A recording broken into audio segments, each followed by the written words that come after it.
রে ভাই, কলকাতার কিছু দাদা দিদিদের ভিডিও দেখলাম, ভিডিওগুলো দেখা এত বিরক্ত লাগছে। মানে এরা যে কোন লেভেলের অশিক্ষিত, কোন লেভেলের মূর্খ। হ্যাঁ, মানে এরা কি বলে, দাদা একটা বাত খুলে দেব দিদি, আমি একা বর্ডারের ওখানে গিয়ে হিসু করে দিলেই তো বাংলাদেশ ভেসে যাবে। এই বাত কি তোমার পরনের আন্ডারওয়্যার, পরনের জাঙ্গিয়া যে যেখানে সেখানে ভালো লাগলো খুইলা দিলাম? হ্যাঁ, diplomacy, international relation, international law, water distribution, এই শব্দগুলো শুনছো জীবনে, অবশ্য তোমরা শুনবে কি হবে? তোমরা তো আসলে অশিক্ষিত, যেটা মনে হইতেছে আমার।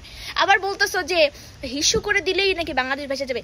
তোমরা যে খোলা জায়গায় হিসু করো সেটা তো জানি আমরা, তোমাদের সবাইকে জানাই ইন্ডিয়ার অ্যারাউন্ড 60% মানুষের সেফ এবং প্রাইভেট টয়লেটের অ্যাক্সেস নাই।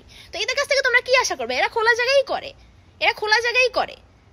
বারবার নিজেদের কথায় তোমরা প্রমাণ করে দাও যে তোমরা কোন লেভেলের ছোট লোক।